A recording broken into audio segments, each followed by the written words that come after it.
that concern. So I went on out and did the rally, and everything was great out there. It was peaceful and things like that. Remember a couple of months ago, last month or the month before, y'all talked about closing the square and whether it was a good thing to close traffic off for events. And y'all decided not to do that for that event that you were talking about. And I kind of agreed with that. Like this thing, one of the cool things about the rally was waving to people as they drove by. So I was all in favor of that. During, it was all peaceful. Even with locals who drove by, we were waving and everything like that. And then there was like an altercation. And a guy who'd been circling several times ended up having an interaction with a guy in a crosswalk, and it was a bad thing. So we talked to Chief Buchanan about that the other day. But my concern is, so how do we gauge whether an event is a risky event and whether there might be some violence that comes out of it from the event people, from other people? And how do we gauge whether there needs to be like a police presence or something like that? Okay? Thank you. All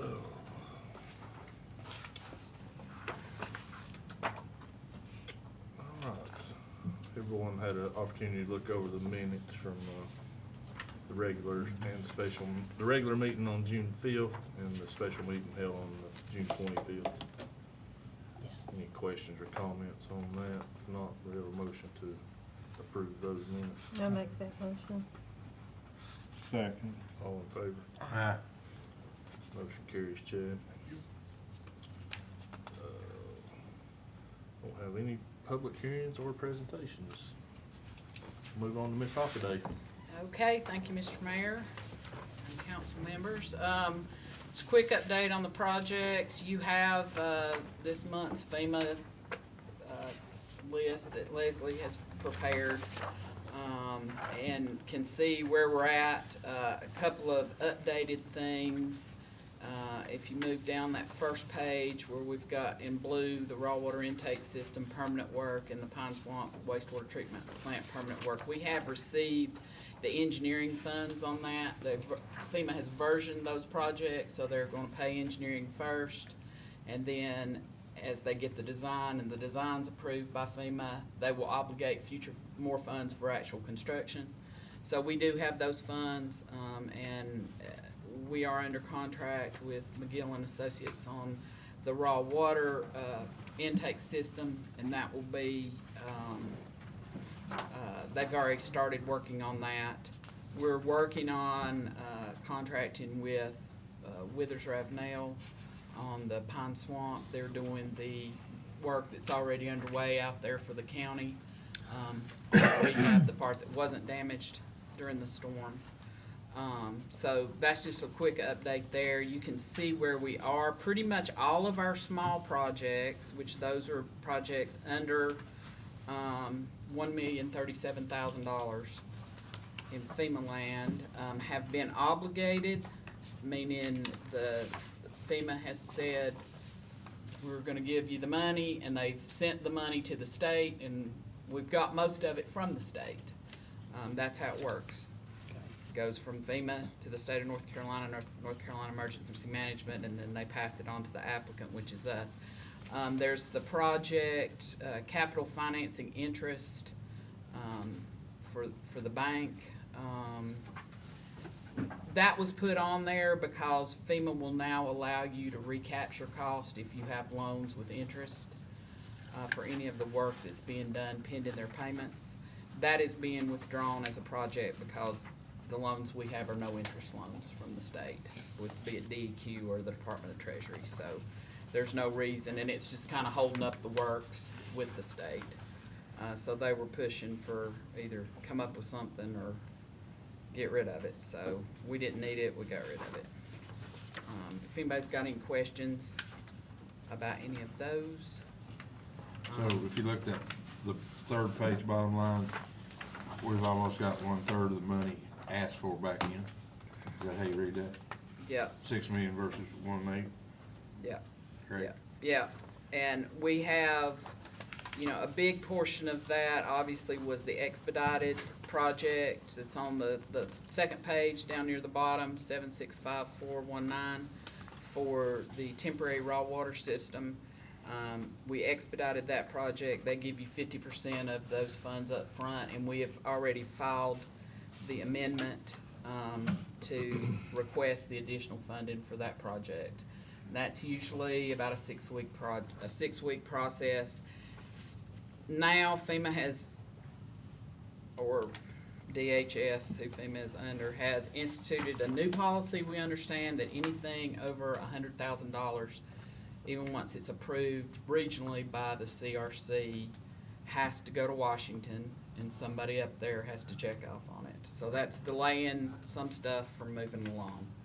And we're hoping that's kind of what the delay is on our Cane River waterline repairs, because we've been told EHP, Environmental Historic Preservation, has already, their queue has already finished it, but it keeps showing up on the grants portal as it's still there. We keep asking, and they're like, it's not still there, so. I mean, in my mind, when I saw Texas, I thought, man, I hope they get us done out of the way, because there's no telling how much money Texas is gonna cost. There's gonna be a lot involved, for sure. And I'd like to thank Leslie. Yeah. I love this. This is good. Yeah. Well- 'Cause instead of just Makes talking my about it- report easy. Yeah, well, I mean, instead I of. remember what to put on there. Yeah. And I was gonna say, this though is version down, you know, some of those big projects like the redundant, so when I do my capital project update, it's gonna still be those big numbers. Yeah, yeah. Oh, that's fine. Yeah, and I mean, But I mean, because that's we good. don't know yet on anything you're seeing in blue, our larger projects, we don't know a final total. Once their estimates get over that 1,037,000, then they pay on the actuals. And they become a large project. So that's when we'll have some lag time, because we'll have to get the invoices, we'll have to pay the invoices, and then we'll have to submit for reimbursement. And at that point, we feel like the state is gonna reserve their 25% until we actually close the project out. So it's gonna change as we go along, because the rules change as you go along. So the next, our ARPA projects, if anybody's been down Cherry Laneway, they're seeing that they're starting the line replacement work there. Those are for the side roads. They're gonna start on the west end and move eastward. I think our start date, Shane, am I right? August 24th for the main line that's gonna come, for that line, that's gonna come back, come from the east. I think they're Are gonna they start gonna on the replace east that? side of town. Hey, when that gets done, we're gonna put a nice shiny new piece of pipe right there and say, "Look what we've done." It only took us 125 years, but it's replaced. So that project will start. We did get notification from DEQ that they're gonna allow us to replace some very old line, what's it called, AC line, Shane, that's going up Longview Drive. So we're gonna get to include that in the project, which is huge. The more line work we can get knocked off our capital improvements plan, the better, because all of it's old enough to be replaced. And then I think we finished up at the water treatment plant, phase 1 of those upgrades. And then we had the closeout last month for the CDBGI West Interceptor project, which is an ARPA, but it's another DEQ funded project. And then after this meeting, the approval of these minutes, it can officially be closed out, which means we will be eligible for more CDBGI money coming up in the next year. Then we had, the best news I got today was we had one bidder after 2 attempts on opening for the East Interceptor project. So we've been talking with the engineers and the winning bid construction company about, what we could do on, and the only way they could really make the project work was to cut out what we felt like was the most important part, which was some dig and replace work down on the east side of town, in the Little Crabtree Creek, where that manhole, the creek's moved and the manhole's kind of in the middle of it. So anyway, I had applied for an additional $540,000 in ARPA funds. They had some left over that had been deobligated. And found out this morning that we were approved for that. So we should be fully funded on that project. And that should get underway pretty quick. And that'll be one that'll move pretty quick. The 118 North Main renovation project has been on hold. We had, after the demolition, they found some structural issues on the south wall of the building, and we needed to go back with the architect and the structural engineer to get a plan for that. And as of this morning, Shane, Ronnie, and myself had a regular meeting, update meeting with the contractor and the architect, and I think they've come up with the plan that's gonna work. And so we hope, what was the date? Did they say by was it end of next week? I think so. In the next week, they should have, finalized what they're gonna do to correct that situation and It's move on. actually the south and the west, wasn't it?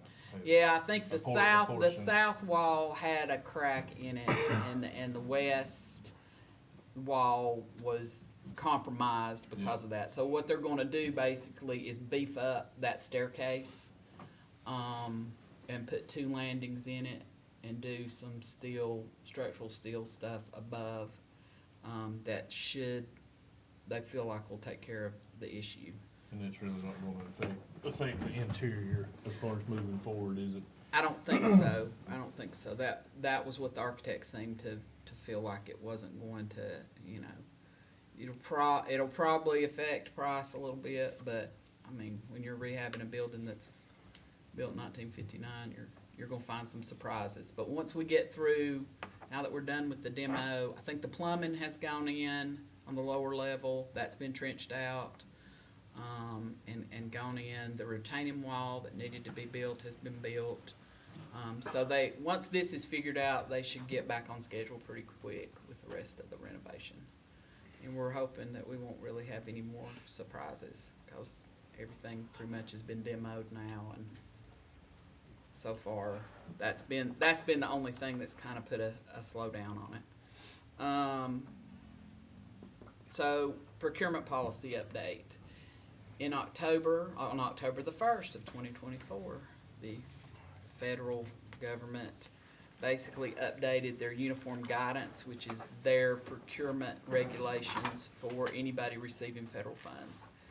In our written procurement policy, we had obviously pretty much a mirror of what their regulations were, but they made some changes. And I went to the school of government for a procurement class, procurement policy class, on June the 3rd this year, and they brought that up. They had revised and done a new model policy that they're encouraging everybody to adopt, replace what they had with the old. The changes, Chad and I kind of looked at what we had and what they're proposing. They weren't major changes, but it made it easier just to switch out what was old with what was new. What stayed the same would stay the same, but instead of going line by line and saying, okay, we're gonna mark this out, we're gonna add this here, just adopt their model policy. In addition to that, within our procurement, the portion of our procurement policy that dealt with the federal regulations, we had the federal conflict of interest policy. And I know you guys remember I had you sign when we did some of this FEMA work, that you weren't related in any way to any of the contractors we were using, that sort of thing. So they also had a model conflict of interest policy. I felt like ours was fine before, but the model looked good too. So I'm just asking that we adopt both of those. Y'all have a resolution adopting them. We'll get them in place, and then we'll be all up to date as far as that goes, because there is quite a bit of new federal funding that is coming down for infrastructure, and we want to be able to take advantage as much of it as possible. So I've been going to several trainings with the COG, with DEQ. I've had pretty much weekly meetings for the past month, 6 That- weeks. with That was DEQ. kinda what that guy with DQ said that they was running. Yeah, he He was wanted here that talking to- about that, Yeah. and then, so I've been to a training, an information system, information session. I'll have an application training. We've already had DEQ looking at our CIP to see what we could, what qualifies. Had a meeting last week to go over the new priority rating system that the SWIA board, which is the board that oversees everything that DEQ does, will hopefully adopt next Wednesday. And so we're looking for those applications to come down pretty quick. And we want to be ready to roll whatever we can. So, and then there's also EDA money that we're looking at. We had a meeting with Hillary Sherman from EDA. We're looking at that for some infrastructure improvements. There's CDBG disaster recovery money that the state's letting out. We were on their information system yesterday, day before, Monday. Yeah. What is today? It's Monday. And, we're already working on working with the COG to get some applications ready to go for them too. So hopefully, y'all know I love free money, so as much as we can, as much as we can get in here to fix stuff that needs to be fixed, we wanna get it. You bet. So I would just need a Make motion. Yeah. Motion to adopt a resolution to amend the procurement policy. I'll make that motion. And I'll second. All in favor? Aye. Okay, and this time, my tax report's a little bit longer because we have to do our annual tax settlement in order for collections. You guys should have that documentation, I guess, on your computer. Chad put it all on there. Basically, you know, it's just reporting to you, what has been collected for the past, year. Our collection rate was 99.9%. So good. I've Well, never we'll take heard it. of Which that. is excellent, excellent. I And was, I've been here a while. everybody was excited about long? that. Long time. Wow. So we have, and then you have the list before you of unpaid taxes for the 2024 levy, which is with personal and real, you're at $8,160. We have a couple of these outstanding, which are larger numbers, not big, not, you know, nothing in that amount, and nothing's real huge. A lot of it, though, but we're gonna start, I think Jackie sent out final notices of letters for people to get that paid, and if we don't hear from them quick, we're gonna turn that over to collections. And then the last thing is the insolvent list, which is basically a mechanism that the state will allow us to, if people have personal property taxes that have not been paid, and we've not been able to successfully collect over the past 5 years, then we can put them on an insolvent list. Our current software that we use will not let those numbers or those people come off of the list that we generate each month for these meetings, but we can still basically cease enforcement activities. This year, we had 8, and that's in your thing. We can only declare insolvent for the principal amount, so that's $138.03 that we're missing out there. But it at least relieves, you know, us a little bit as we do these each. So that would be for 2017 and 2018. Not that much. But other than that, y'all got any questions about the? Yeah, while you're right there, I got 2 or 3 phone calls from over on the east side. We've not took any action against a piece of property over there, have Where on the east side? we? Indian Trail. Or Boone Ridge, actually. I don't think so. I think it's somebody that's spreading junk. No. There was a piece on that one went through, and actually, the only property owner that anybody could find said, Yeah. he called and said foreclose on this, cause I think there were some other heirs or something involved, and they didn't. Yeah, this was they didn't pay. somebody that's deceased, and I don't think there's anybody to take that piece of property over. And it's one of those, that, like me and you talked about, the one on the west side. We don't have anything pending. Okay, that's all I mean? The county might. No, it's ours, was their question. They wanted us to take the property over. I said, that ain't how it works. Oh, no, that isn't how it works. No, doesn't not how it works. So, do we need to make a motion to approve You the will, annual tax settlement? and, yeah, and then and the a order of separate- collections, and then a separate one for the insolvents, Okay. yes. We have a motion to approve the annual tax settlement and order of collections. No, Motion. Second. All in favor? Aye. And we also need a motion to approve the insolvent list. Can I make that motion? All in favor? Aye. All right, thank you, Miss Heather. Thank you. Move on to Mr. Fox with the clerk's update. Thank you. As Heather mentioned, this City BGI project, the Westmont Interceptor, is technically not closed until the minutes that we just approved are sent in with the other closeout documents. So Michelle thought it best that I go ahead and read one more self-report into the minutes. So if you'll bear with me just a moment. There have been no Section 504 Americans with Disability Act complaints to the town during the last 6 months. There have been no fair housing complaints to the town during the last 6 months, and there have been no limited English proficiency translations requests in the last 6 months. Hopefully that'll be the last thing we need to do on that project after I send these minutes in tomorrow. That's all I have. Thank you, Chad. Yep. All right, move on to Mr. Shane Dale with the Public Works update. Thank you, Mr. Mayor.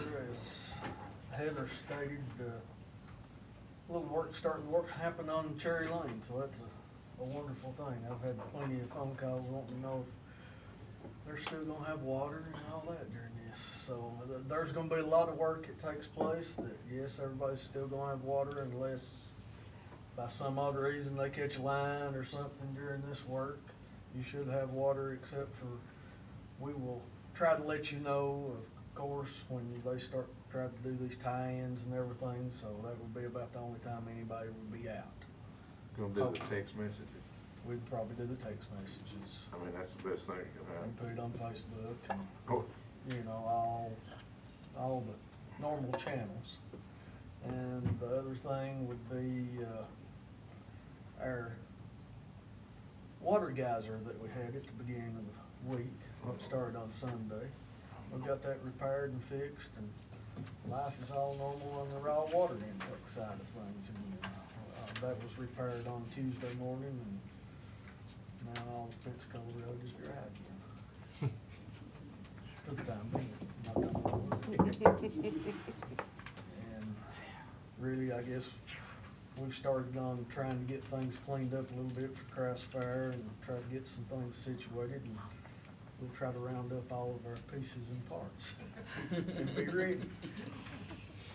But that's pretty well about everything that I have. Thank you, Shane. Miss Leslie Crowder, Finance Report. Thank you, sir.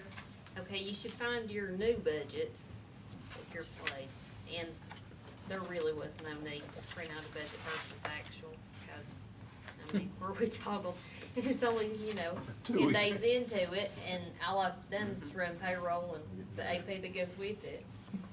So, and we did print out a overtime report, and just because it's the end of the fiscal year, we've added all those up, so I kind of do that at the end of the fiscal year and the end of the calendar year. And the next thing I have is this capital project amendment update.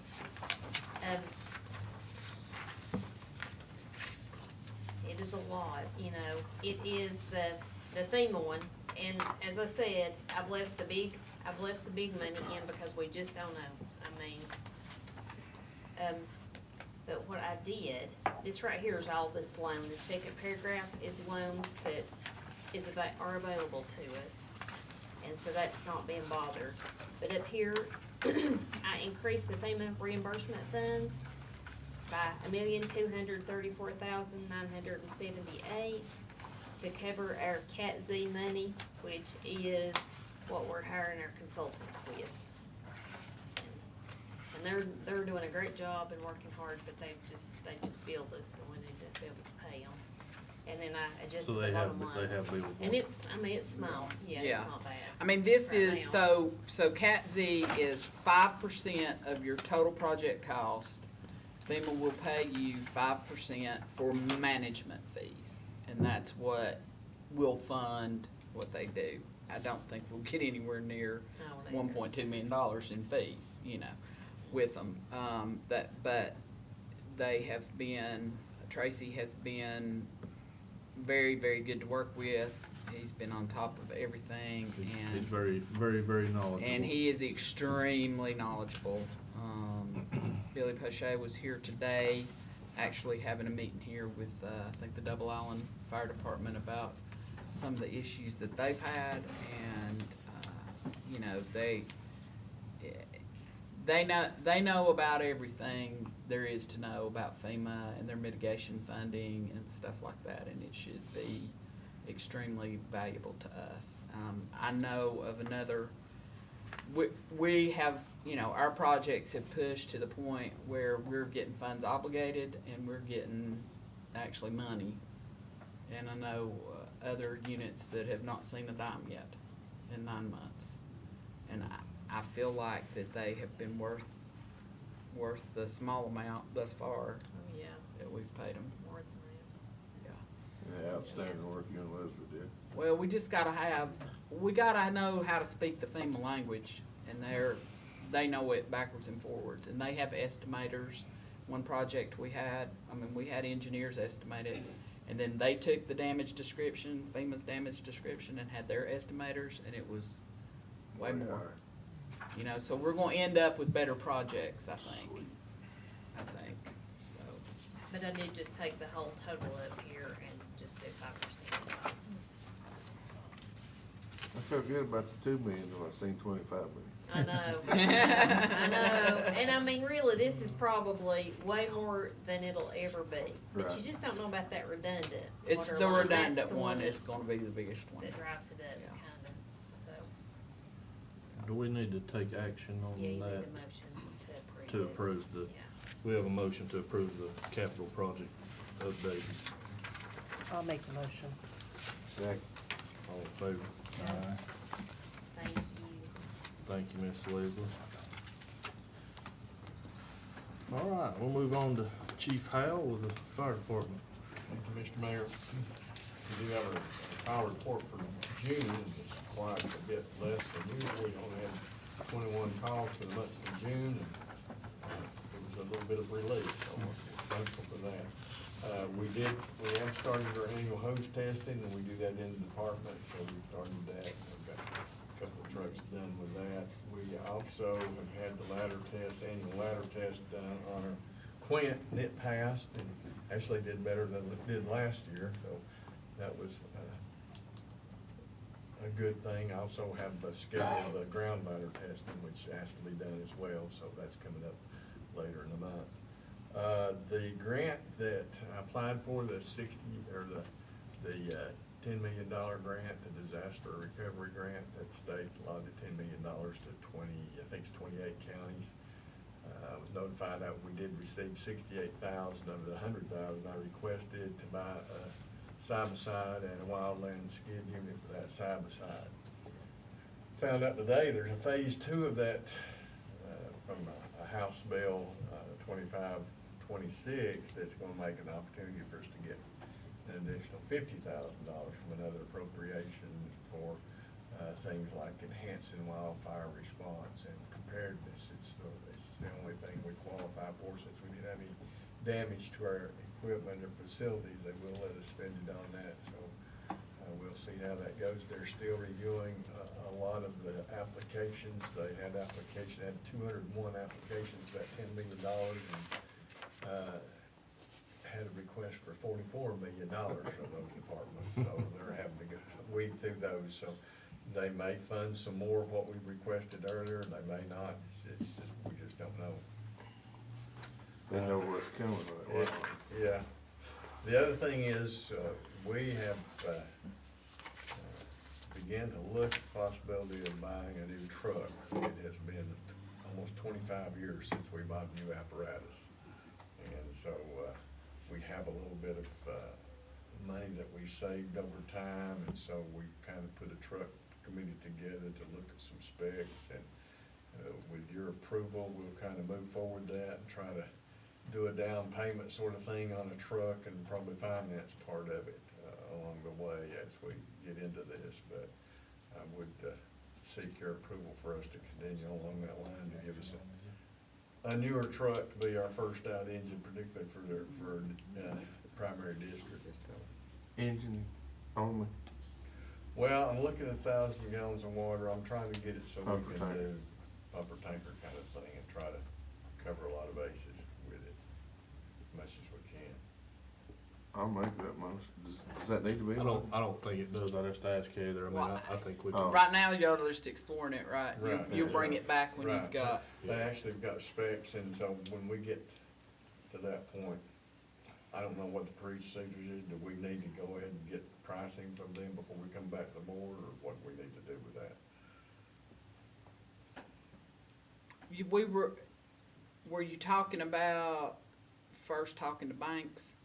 Or Well, you know, we've had that conversation I know. about how that goes hand in hand. how you know, I that don't- goes hand in hand? Really, till we know how much To ask. it's gonna Yeah. cost, it's gonna be tough to ask them to give us a rate when they don't know what they're financing, I guess. I think you come back here when you have pricing, Okay. you know, and then probably the next move would be to see if there was any installment financing that needed to be done.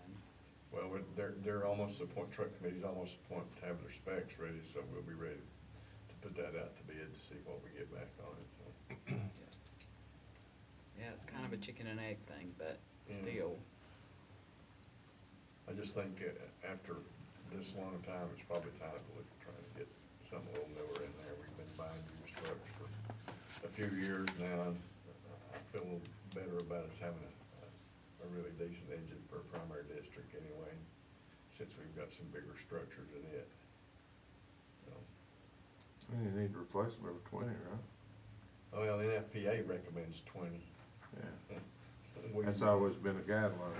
We usually ride the 30-year mark. 20's what they recommend, but it's not mandatory, but they recommend it. We've got some that, we've got a few that are over that, so. Does any of the board have any discussion on that? I mean, I feel like that Niles has the okay to go ahead and proceed with shopping, so. I just wanna make y'all aware of what we're doing, and surprise you with anything, so. Thank you, ma'am.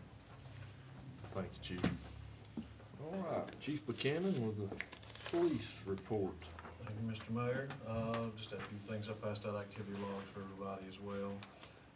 We're getting through vacation season. These 2 months are always popular for officers to be gone, so we've been having, you see more fill-ins and that for this little stretch, with most of them having younger children. This is when they take their vacation. And we are preparing for the craft fair. It'll be here before you know it. So, making preparations for that as regards to the police department side. Zoning code enforcement, we did cancel our planning board meeting for this month. We didn't have anything on the agenda pressing. So we still have, requests and permit applications coming in, but most of them are normal residential type things that we've been doing, nothing that requires planning board approval. I will say I like the increase in the side street patrol. I mean, that's where I know everybody wants to stay on a bypass, but Right. I wanna see them on the streets. We've been trying to emphasize that. Yeah, it looks good. Second line. All right, thank you, Chief. Tell them all to be careful after the other day. Guess we skip over Corbin purposely. He said he didn't really care. No. He's got used to it. Mr. Corbin. Thank you. Town center update. is going well. We're in a little bit of a slow month, with 21 events this month. With that being said, we still filled up nicely, mostly with private events, not any public events to inform you about right now. We as well are prepping for the crafts fair. You notice how everybody looks at Elaine. Because, Elaine, you're the one that has to do all this. We're supporting you. Staff, yes, I appreciate that. There it takes many people to put this together. But other than that, things are moving along as they always do. Thank you very much, Corbin. All right, council member reports. Anybody have anything they want to report on? Glad to have Judy with us. Thank you. She's been a little bit under the weather this week, but glad to have her with us. Appreciate Sure. that. Anybody have anything they want to say? Report on? All right, we'll move on to Miss Elaine.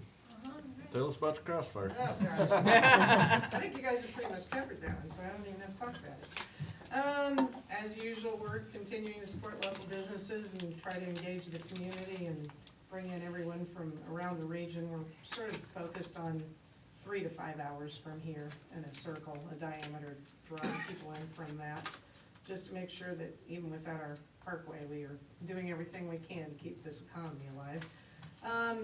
A lot of that's event focused. I think the Stars, Stripes, and Sparklers 4th of July event was a success, thanks to very many people, but it seemed to be a really nice time for the community to come together, and I don't know how many people were there, but I heard it was crazy full, so that was good. Yesterday, we hosted our second Empower Her Connect luncheon. That's really aimed at bringing women entrepreneurs and business leaders together from around the area for networking and professional development. Really good event. That was our second one, and I just felt like it really blossomed even from the last one we had. I want to say a special thank you to Corbin and his staff at Town Center for hosting us for that. It was a wonderful event. And membership continues to remain pretty strong given the hit that we've taken over the last 9 months. We are continuing to get new members every month, so that's exciting, and get people back on board as well. So I want to keep that momentum going. Tourism, downtown development obviously remain priorities. The visitor center had just under 600 guests in June, so that's a significant uptick over what we had seen in March and April. That was really starting to worry us, or April and May, I should say. We placed several regional ads. The Blue Ridge Digest that goes out to 50,000 copies strong and goes out to visitor centers all over. Carried a Discover Burnsville ad right inside the front cover with the feature of the waterfalls, Roaring Fork Waterfall on it, and also Southern Flavor, the summer issue of it that goes out to 65,000. Had a feature of featuring Live Oak Restaurant with their corn and poblano hush puppies recipe in it, and which I still haven't tried, but sounds really good. And also a come for the day, stay for the lifestyle ad featuring Burnsville and some of the things that we do for that. And that's just a couple. I mean, there's a lot more out there, but that's just a couple that we've gotten in. Obviously, planning's in full swing for the crafts fair, so it's scarily 3 weeks away. We anticipate strong attendance again this year. I know, that just hit me today too, Heather, and I was like, oh my gosh. Anyway, we have called in an expert in crafts fair. Pete will be showing up tomorrow to work with Sam to see what we've missed or if we've got everything on track, so just want to make sure we don't drop the ball anywhere. We're also really excited to draw people in this year because there's just been some awesome changes to downtown. Uray's fully operational at this point. We've got some new restaurants downtown, and I think following the hurricane, people are gonna see that we're back open, we're really strong, and there are a lot of exciting new things happening in Burnsville. Looking ahead, we are preparing for our Women in Business Leadership Luncheon in October. That'll be at the Town Center as well. It's a half-day summit that will have a keynote speaker and women leaders from the region. We're going to draw from various counties around the region for our panel for that. And we're going to do a mini taste of, kind of like we do at our annual gala, just to feature some restaurants so the people that we draw in from the region for this summit can also see the highlights of our restaurants. And we'll be announcing our fall Chamber After Hours series in the next couple of weeks, really focusing on trying to get our last 6 months of events put in place so we can get those out to everybody and make sure we have those rocking and rolling as well. And other than that, we're just excited to be partners with the Chamber. The Chamber's excited to be partners with the town, as we always are. And if there's anything we can do for all of you from our side, please let us know, because we're always here to help. Just take care of that crossfire. That's all we ask. Yeah, and I can't remember, so one of my, of course, I've got two new staff members, and one of them said, okay, so I think we should do some event on August like 7th, and I was like, No. and no. I can promise you, I said, no. Not happening. You'll be lucky if you're awake by August 7th. so. I would say that firework picture that you ran in Yeah, oh, was that not awesome? needs to be in some magazines. It was great, I think Sam took that. And, as well. and everybody concerned about seeing the fireworks said it's the best display we've had, so. That's great. Yeah, we've got Sam Safranek that we hired to do marketing and membership services has just really skyrocketed our social media presence, and she's just doing an amazing job. So that was, I saw that post too and was like, oh my gosh, it's an amazing picture of the new ring. So, Tell Amanda that's extra. I'm sorry? Tell Amanda that's extra. Yeah. Thank you very much, Elaine. You're welcome, Mayor. Bill, do you have anything to report from High Country? Well, they were just doing some highlights on that extra monies that could be available the last time, and then finalizing, I think, their budget, and making some changes. Other than that, it was same old. All right, well, kind of wraps things up. Our next, regular meeting for the month of August is on August 7th. No further business. We have a motion to adjourn. Motion, Mr. Mayor. I'll second. All in favor? I hate to. Thanks for all you're doing, guys. Um, Appreciate it. Mr. Ivy, I will, talk to you. I was